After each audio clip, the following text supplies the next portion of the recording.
تبلیغ کی محنت مٹ گئی تو کچھ باقی ہاتھ میں نہیں رہا، کچھ ہاتھ میں نہیں رہے گا، صرف تبلیغ پہ آ کے نزلہ گردا جی ہم نے تبلیغ چھوڑ دی، کیوں تبلیغ والے ایسے ہیں تو کیا کرنی تبلیغ؟ تبلیغ اسی نبی کا امر ہے جس نے ہمیں شریعت دی ہے، تو مجھے کرنا ہے۔ سارے تبلیغ والے برے ہوں مجھے کرنا ہے، سارے تبلیغ والے اچھے ہوں مجھے کرنا ہے، سارے مسلمان کوئی اچھے ہیں، اکثریت تو بروں کی ہے، تو ہم کلمہ بھی چھوڑ دیں، پھر اسلام بھی چھوڑ دیں کہ مسلمان بہت برے ہیں اسلام چھوڑ دو۔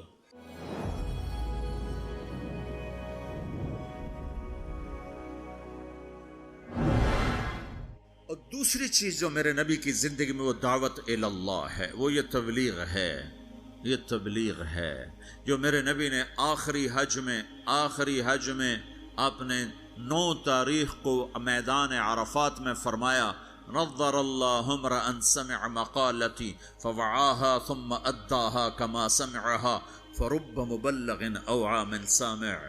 میں نے حدیث میں دعاؤں کی کتابیں پڑھی اور صبح شام کی دعائیں یاد کی، قرآن کی دعائیں، صبح شام کی دعائیں۔ یہ جو دعا میرے نبی نے دی ہے، کسی کو یہ دعا نہیں دی جو اللہ نے یہاں تبلیغ کے کام کرنے والوں کو دعا دی۔ عجب لفظ ہے، نضر اللہ عمرا۔ پہلے میں تمہیں ترجمہ کر کے بتاتا ہوں۔ میرے نبی نے کہا یا اللہ جو میرا پیغام لوگوں تک پہنچائے ہیں، تم سمجھتے ہو کہ تبلیغ صرف تبلیغی جماعت والوں کا کام ہے، جس کا چلہ لگا 3 چلے گا وہ تو تبلیغ کرے گا، ہم ڈالر کمائیں گے، اور تم سمجھتے ہو کہ تبلیغ صرف نیک لوگوں کا کام ہے، ہم تو گناہگار لوگ ہیں، ہم کیا تبلیغ کریں گے، اور جی ہمارا تو اپنا ہی عمل نہیں، ہم نے کیا تبلیغ کرنا۔ یہ ساری باتیں شیطان کا چلایا ہوا چکر ہے۔ سنو، میرا نبی فرما رہے ہیں یا اللہ میرے جس امتی نے میری بات کو سنا، فوعاها، اسے محفوظ کیا، ثم اداها كما سمعها، خود عمل ہے یا نہیں آگے پہنچایا، خود عمل ہے یا نہیں لیکن آگے پہنچایا۔ پہلی جماعت مولانا الیاس صاحب نے بھیجی، پہلی جماعت، جس جماعت کے بعد آج اتنے بڑے نقشے بنے ہوئے ہیں، پہلی جماعت گئی واپس آئی، ہاں بھائی سناؤ کیا کیا؟ کہا جی حقو پیا، حقہ نہیں ہوتا پنجاب ہندوستان میں بھی ہے، پاکستان میں، کہا جی حقو پیا، میں باتی تھا نا، حقو پیا، گنجی کھائی، گنجی وہ میٹھے چاول کو کہتے ہیں، گنجی کھائی، مہری کھائی، مہری وہ جو بناتے ہیں، لسی میں جو بناتے ہیں، تو ان کی تعظیم، اور سوئے اور آ گئے، شاباش انقلاب آ گیا، بہت بڑا کام کیا، بہت بڑا کام کیا۔ تو تم بھی اب پاناما میں اس پہلی جماعت کی طرح ہو کہ تم نوجوان اکثر ہو چکے ہیں، بوڑھے تھوڑے ہو چکے ہیں، نئی نسل پروان چڑھ چکی ہے، اب تمہیں تبلیغ کا کام کرنا ہے، تم جاؤ، کھا کے آ جاؤ، سو کے آ جاؤ، پی کے آ جاؤ، جو مرضی کر کے آ جاؤ، بیچ سے گزر کے آ جاؤ، لیکن تم نے بہت بڑا کام کیا کہ تمہارے قدم اللہ کی نسبت سے اٹھے ہیں، یہ ضرور رنگ لائیں گے۔ میرے تو ذمہ ہے اگرچہ بت ہیں جماعت کی آستینوں میں، مجھے ہے حکم اذان لا الہ الا اللہ۔ مجھے تو صدا لگا، تم لوگ پھیری نہیں لگاتے ہو، سودا بیچتے ہو کہ نہیں بیچتے ہو؟ ارے بکتا ہے کہ نہیں بکتا؟ پھیری لگانے سے سودا بکتا ہے۔ تم لا الہ الا اللہ کی پھیری لگاؤ، تمہیں بڑے خریدار ملیں گے۔ تم نے پھیری لگانا ہی چھوڑ دیا ہے، صرف ڈالر بنانے کے چکر میں پڑ گئے ہو۔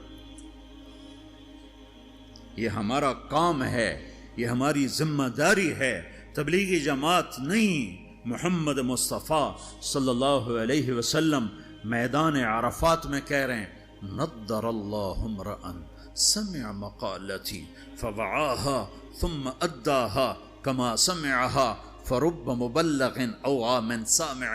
میں نضر بعد میں بتاؤں گا۔ یا اللہ جو میرا امتی، جو تیرا بندہ میرا پیغام سنے، پھر اسے محفوظ کرے، پھر آگے پہنچا دے، عمل کرے یا نہ کرے، اس میں ہے ہی نہیں۔ ایک اور حدیث سا سناتا ہوں، من یاخذ عنی هؤلاء الکلمات فیعمل بہن او یعلم من یعمل بہن، یہ صحاح ستہ کی روایت ہے۔ آپ نے کہا کوئی ہے مجھ سے کچھ باتیں لے لے یا خود عمل کر لے، نہیں کر سکتا تو کسی عمل کرنے والے کو بتا دے۔ تو اگر عمل کرنا شرط ہوتا تبلیغ کے لیے تو میرا نبی یہ تو نہ کہتا۔ تو ابو ہریرہ کہنے لگے یا رسول اللہ میں تیار ہوں، مجھے بتائیں۔ یا اللہ، جو میرا امتی تیرا بندہ میرا پیغام سنے اور اسے آگے پہنچا دے، جیسے سنا تھا آگے پہنچا، تو یا اللہ تو اسے نظرت عطا فرما۔ نظرت، یہ لفظ آپ یہاں پاناما میں سمجھ نہیں سکتے، چونکہ آپ کے یہاں خزاں ہے ہی نہیں، اور یہ سمجھ میں آتا ہے جب خزاں دیکھی ہو، پتجھڑ۔ دسمبر میں آ کر ہمارے ہاں پتے جھڑ جاتے ہیں، جنوری میں پتے جھڑ جاتے، درخت ننگے ہو جاتے، بالکل ننگے ہو جاتے، اور قرآن میں یہ لفظ آیا تعرف فی وجوہہم نظرۃ النعیم، تو دیکھے گا ان کے چہروں پر نعمتوں کی نظرت۔ ابھی میں ترجمہ بعد میں کرتا ہوں۔ وَلَقَّاهُمْ نَظْرَةً وَسُرُورًا، ہم انہوں نے سرور بھی دیا، نظرت بھی دی۔ نظرت ظاہر کی چیز ہے، سرور اندر کی چیز ہے۔ اب نظرت کیا ہے؟ جنوری تک پتے گرتے ہیں، درخت ننگے ہو جاتے ہیں، جب فروری کے پہلے ہفتے میں ذرا ٹھنڈک کم ہوتی ہے تو پھر شگوفے نکلتے ہیں اور پتے نکلتے ہیں۔ ان پتوں میں 3 چیزیں ہوتی ہیں، ایک بڑا خوبصورت سبز رنگ ہوتا ہے، دوسرا اس میں چمک ہوتی ہے، تیسرا وہ نرم و نازک ہوتا ہے۔ جب وہ مارچ میں آتا ہے تو چمک ختم ہو جاتی ہے، نرمی رہتی ہے اور سبزہ رہتا ہے۔ جب اپریل آتا ہے تو اس کی نرمی بھی ختم ہو جاتی ہے، چمک بھی ختم ہو جاتی ہے، صرف سبزی رہ جاتی، سبزہ رہ جاتا ہے، سبز رنگ رہ جاتا ہے۔ یہ جو اس کے اندر 3 خوبیاں جمع ہوتی ہیں، ایک چمک، ایک رنگ اور ایک اس کی لچک اور نرماہٹ، یہ تین چیزیں ہمارے علاقے میں درخت کے پتے کو صرف 1 مہینے کے لیے نصیب ہے۔ اس کو کہتے ہیں بہار۔ دنیا میں ناممکن ہے ایسی بہار مستقل قائم رہے۔ اپریل میں جاتے ہی بس اس کا ایک روپ رہ جائے گا سبز، باقی 2 روپ ہوا لے جائے گی، تپش لے جائے گی۔ یہ دنیا میں نہیں ہو سکتا۔ تو میرا نبی کہتا ہے یا اللہ، جو میرا امتی، جو تیرا بندہ میرا یہ پیغام لے کے لوگوں تک پہنچے، اسے تو ایسی بہار دے جس میں خزاں نہ ہو، اسے تو ایسا خوبصورت کر دے جس کے پیچھے بدصورتی نہ ہو، اسے ایسی خوبصورت زندگی دے جس کے پیچھے بدصورتی نہ ہو، اس کے اندر کو خوبصورت کر دے، باہر کو خوبصورت کر دے، خوشحال کر دے، آباد کر دے، نہال کر دے، آباد کر دے، دنیا میں بھی خوبصورت بنا دے، آخرت میں بھی خوبصورت بنا دے۔ نظر اللہ، آگے مفعول فی ذکر نہیں کہ کہاں یہ بہار ہو، تو دنیا میں بھی آخرت میں بھی، دنیا میں بھی آخرت میں بھی۔ کہ یہ دعا کسی کو نہیں دی سوائے تبلیغ والوں کی۔ جو بھی تبلیغ کرے، میں کروں، آپ کرو، جو کرے، یا اللہ جو میرا یہ کام کرے اس کی زندگی میں خزاں نہ آئے، اس کی زندگی میں بہار۔ کون سی بہار؟ وہ 3 صفت والی بہار کہ چمک بھی ہو، رونق بھی ہو، حسن بھی ہو، جمال بھی ہو، کمال بھی ہو، اور زوال سے پاک کر دے۔ یہ دعا ہے جو تبلیغ کا کام کرے گا۔ اور ذمہ داری ہے، آپ نے 11 تاریخ کو فرمایا، 10 تاریخ کو مینا کی وادی میں فرمایا فَلْيُبَلِّغِ الشَّاهِدُ الْغَائِبُ، میرا پیغام آگے پہنچاؤ۔ تو اب جب ہم نے پہنچانا ہے تو ہم نے تو کرنا ہے، عمل ہے یا نہیں، کرنا تو ہے، اچھا عمل ہے یا برا عمل ہے، کرنا ہے۔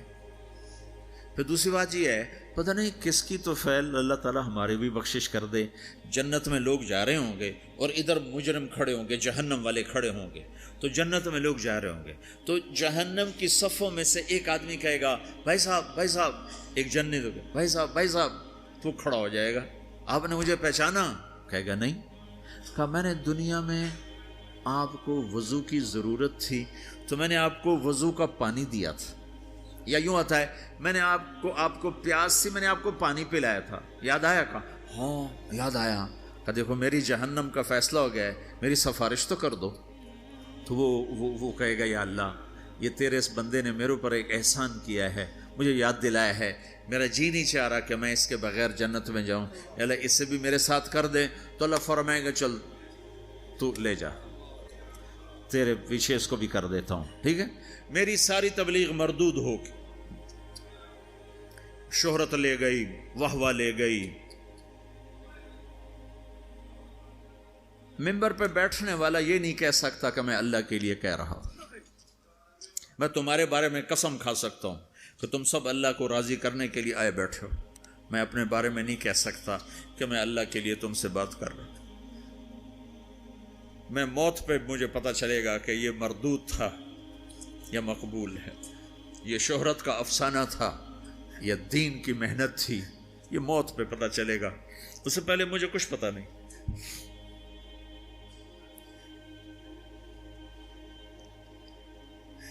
ایک بڑے آدمی تھے یوسف بن حسین، بغداد میں بہت بڑے محدث، مفسر، خطیب۔ جب ان کا انتقال ہونے لگا، بڑی شہرت پائی، تو انہوں نے کہا یا اللہ، ایک میرے پاس خیانت ہے، ایک میرے پاس دیانت ہے، تیرے ساتھ میں نے ہمیشہ خیانت کی، تیرے بندوں کے ساتھ ہمیشہ امانت سے کام لیا، تیری بات کو صحیح پہنچایا، غلط نہیں پہنچایا یا اللہ، لیکن تیرے ساتھ میرا معاملہ غلط رہا، میں تیرے سے بددیانتی کرتا رہا، یا اللہ میری دیانت کے بدلے میری خیانت کو معاف کر۔ یہ کہتے کہتے ان کا انتقال ہو گیا۔ تو خواب میں اپنے کسی دوست کو ملے تو انہوں نے پوچھا آپ کے ساتھ کیا ہوا؟ تو کہا اللہ نے مجھے اپنے سامنے کھڑا کیا اور کہا یوسف تیری بات نے مجھے خوش کر دیا، جا اسی کے طفیل تجھے معاف کیا، بے شک میں تیری خیانت کو دیکھتا رہا لیکن تیری دیانت کے بدلے تیری خیانت کو معاف کرتا۔ میری تبلیغ مردود ہو گئی، آپ کی تبلیغ مردود ہو گئی، آپ کھڑے ہو گئے مجرموں کے صف میں، آپ کے طفیل سینکڑوں آدمی جا رہے ہیں جنت میں، پانی پلانے والے کی سفارش قبول ہو جائے گی تو جس نے تمہیں جنت کا راستہ دکھایا اس کو بھی تو کچھ حق ہوگا کہ نہیں ہوگا؟ تو بھائیو تم بڑی دور رہتے ہو، تبلیغ کے کام کو کام بنا کے کرو، اور کرنے والے کو آسمان سے نہیں اتریں گے اور بے عیب نہیں آئیں گے، یہی عیب دار، یہ تم اکثر ماشاءاللہ نوجوان بیٹھے ہو، یہیں کے پیداوار بیٹھے ہو، اکثر تم میں اب جو انڈیا سے آئے وہ تھوڑے ہو چکے ہیں، یہاں کی نئی نسل پروان چڑھ چکی۔ تبلیغ کا کام کرو، تمہاری زندگی بنے گی، سنورے گی، تمہارے اپنی اگلی نسلیں وہ اللہ کے فضل سے ایمان اسلام پہ باقی رہیں گی۔ اگر تبلیغ کی محنت مٹ گئی تو کچھ باقی ہاتھ میں نہیں رہے، کچھ ہاتھ میں نہیں رہے گا، اور اسے اپنا کام سمجھ کے کرو۔ اگر میں غلط آدمی ہوں تو میری وجہ سے تم نماز چھوڑو گے؟ کہا جی باز میں نے تو نماز پڑھنا چھوڑ دی ہے۔ کیوں چھوڑ دی ہے؟ کہ وہ طارق جمیل کو دیکھا نمازی ہو کر وہ جھوٹ بولتا ہے تو میں نے نماز چھوڑ دی۔ کبھی کبھی دیکھا ایسا؟ جی میں نے تو حج کرنا چھوڑ دیا ہے۔ کیوں چھوڑ دیا ہے؟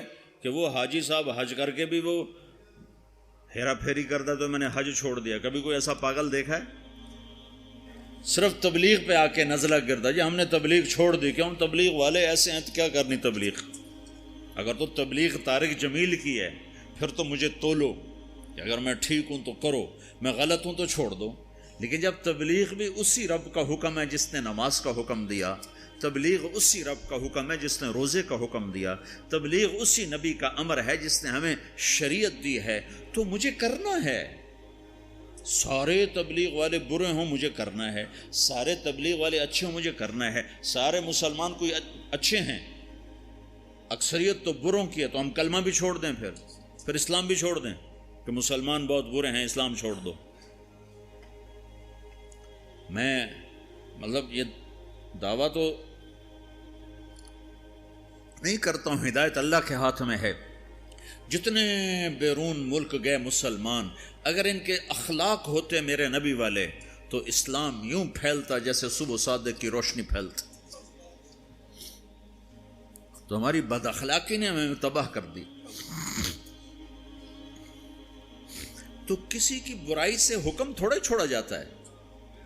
میرے برے ہونے سے تم مدرسے پڑھنا چھوڑ دو گے, علم چھوڑ دو گے. مولوی بڑے خراب ہوتے ہیں, علم ہی چھوڑو.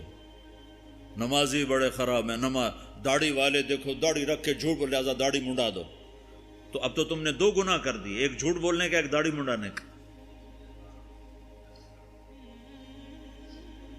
چونکہ جھوٹ بولنے کا تعلق داڑھی سے نہیں ہے, جھوٹ بولنے کا تعلق شریعت سے ہے. شریعت میں جھوٹ بولنا حرام ہے. تو بھائیو, تبلیغ کا کام ہر مسلمان کے اسی طرح ذمہ ہے جیسے نماز ذمہ ہے, روزہ ذمہ ہے, حج ذمہ ہے, زکوٰۃ ذمہ ہے, ایسی تبلیغ بھی ذمہ ہے کہ اپنے دین کو بھی باقی رکھو, اپنے دین کو بھی کی حفاظت کرو اور اوروں تک بھی پہنچو. پتہ نہیں کتنے لوگ تمہاری وجہ سے ہدایت پہ آ جائیں گے. ایک دفعہ جنید جمشید میرے سامنے بیٹھا اور اتنا رویا کہ اس کی ساری یہ داڑھی نا تر ہوگی, اس کے منہ سے تھوک نکل یہ ساری داڑھی گندی ہوگی اور آنسو بہ اور کبھی ایسے گرے کبھی ایسے گرے. میرے سامنے بیٹھا, کبھی یوں گرے اور کہے مولوی صاحب میں تیرا احسان نہیں اتار سکتا, تمہیں نہیں خبر تم نے مجھے کہاں سے نکالا, میں تیرا احسان نہیں اتار سکتا, میں تیرا احسان نہیں اتار سکتا, میں تیرا احسان نہیں اتار سکتا, تمہیں نہیں خبر تم نے مجھے کہاں سے نکالا. اور روتے روتے ادھر گرے, مجھے کیا خبر وہ کیا کرتا تھا. تو ایسے کتنے ہیں جن کہ ہمارے چند بول اس کو اس گندگی سے نکال سکتے. تو بھائیو, اس تبلیغ کے کام کو اپنا کام بنا کے کرو. اس کو کسی کے ساتھ مت جوڑو کہ وہ برا ہے تبلیغ چھوڑ دو, وہ اچھا ہے تبلیغ کرو. اور یہ صرف علماء کریں, ہم نہیں کریں گے, سب نہیں کرنا. اس وقت اللہ کی غیبی مدد تبلیغ کے ساتھ اور اللہ کا ہدایت کا نظام تبلیغ کے ساتھ چل رہا ہے. باقی جتنی دین کی محنتیں محدود ہیں, بڑھ نہیں سکتی. میں خود 10 مدرسے چلاتا ہوں لیکن محدود ہیں. 1000 سے اوپر میں لڑکے نہیں داخل کر سکتا. میرے پاس 1000 کی گنجائش, اس سے زیادہ کی نہیں. میں کہتا بھائی جاؤ کسی اور مدرسے میں جاؤ, میرے پاس گنجائش کوئی نہیں ہے. تبلیغ ایک ایسی محنت ہے جس کا کوئی کنارہ ہی کوئی نہیں. بحر نا کنار ہے, نہ گہرائی کا پتہ ہے, نہ لمبائی کا پتہ ہے, نہ چوڑائی کا پتہ ہے. چوروں کے پاس بھی جاؤ, ڈاکوؤں کے پاس بھی جاؤ, زانیوں کے پاس بھی جاؤ, شرابیوں کے پاس بھی جاؤ.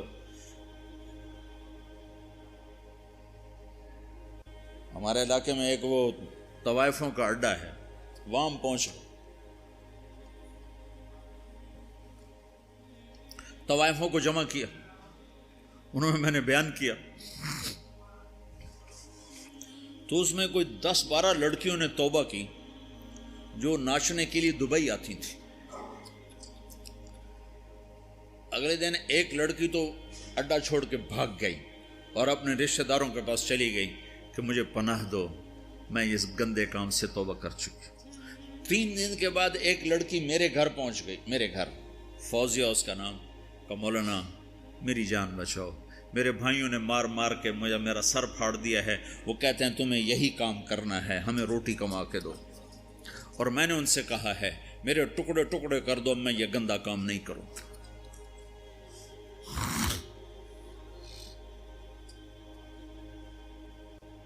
ہم نے تو ہر ایک کے پاس جانا, پتہ نہیں کون کس وقت ہدایت پر آج. تو بھائیو, میری آج کی اس مجلس کا خلاصہ 2 باتیں ہیں. ایک یہ کہ دین اپنے اندر لاؤ, دوسری ہے دین کو لوگوں تک پہنچاؤ. اور دین کی بنیاد ہے اللہ سے تعلق, اللہ کے حبیب کی شریعت, اور آپ کی شریعت میں 2 چیزیں ہیں, ایک عبادت, ایک اخلاق. اس سے آپ کی زندگی مکمل ہوگی, آپ ایک خوشبودار ہوگے. اس کو لے کر پھرو. تو نیت کرتے ہو سارے بھائی؟ 4 مہینے, جن کے 4 مہینے نہیں لگے وہ آج نیت کر لو 4 مہینے لگانے کی, ٹھیک ہے نا؟ جب تمہیں اللہ اس کی توفیق دے 4 مہینے کی, سارے بھائی نیت کر لو. کرتے ہو نا بھائی سارے بھائی؟